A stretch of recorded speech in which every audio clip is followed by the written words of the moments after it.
This weekend, Elon Musk made some big announcements. He posted on his Twitter that he'd be dropping bombshell information.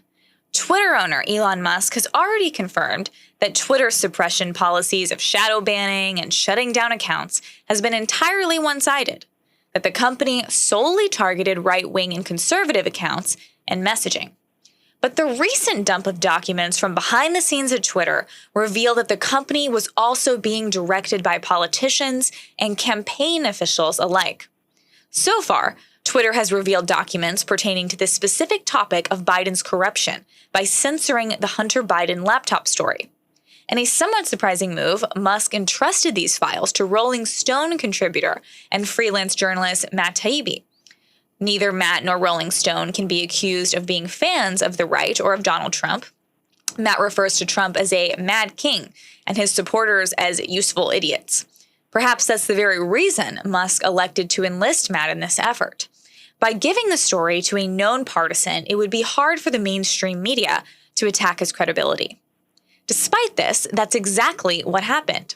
Blue checks all across Twitter spent the weekend accusing Matt of doing, quote, PR for the world's richest man, as if he was a partisan hack for Elon Musk.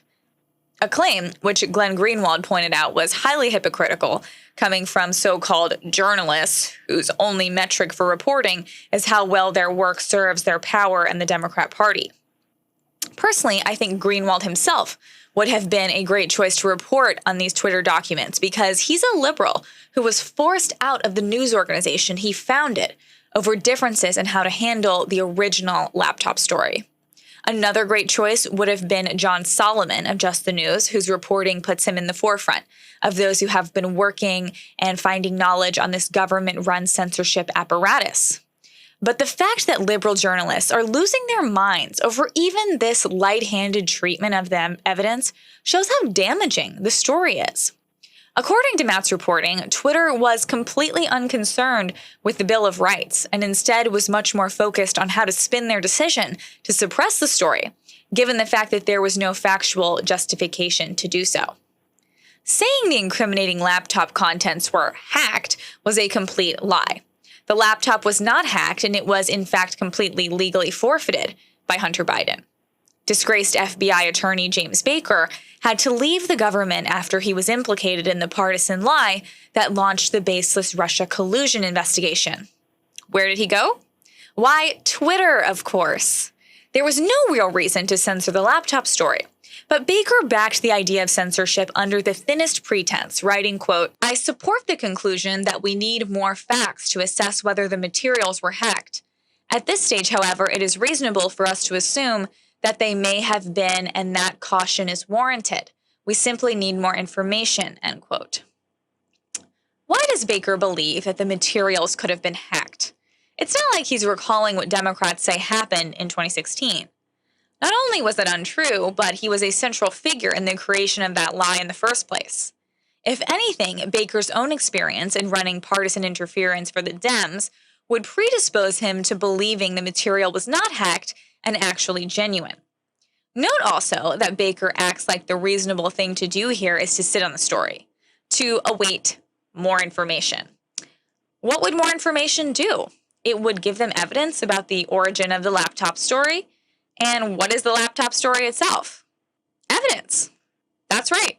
Baker is basically saying that he needs evidence that may not exist before he can justify uncensoring evidence that's sitting right in front of him. Unfortunately, Matt doesn't give us a time and date for this Baker statement. Wouldn't it be very interesting if it came before that spies who lie statement, falsely claiming without evidence that the laptop was Russian disinformation? Did Baker make a phone call to some buddies in government right after writing that memo? Given his background, it sounds like something he would do. Details like this are why this information needs to be in the hands of reporters more familiar with the whole story. Reporters like Miranda Devine of the New York Post.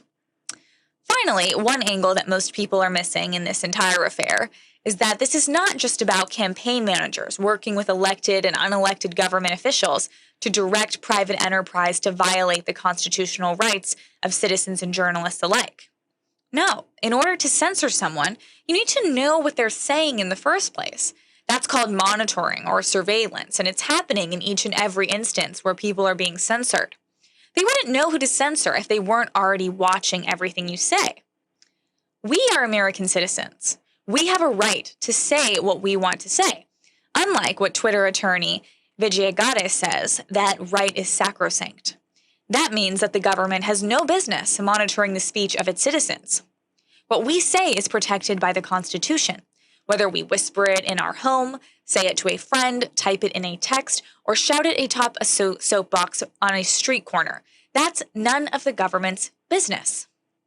But it's very clear that the government has made its business for such a long time that they even forgot to pretend like it's not supposed to be happening in the first place. At the end of the day, the real takeaway here is not just that our tax dollars are paying people to suppress our speech and interfere. It's that we have been living in a surveillance state that has given the government and these tech companies far too much control over our lives for far too long.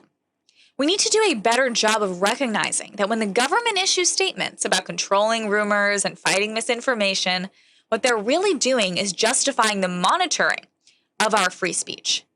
It's time we assert our constitutional rights and rip these apparatuses out of the hands of those who've forgotten the meaning of the word servant in public servant.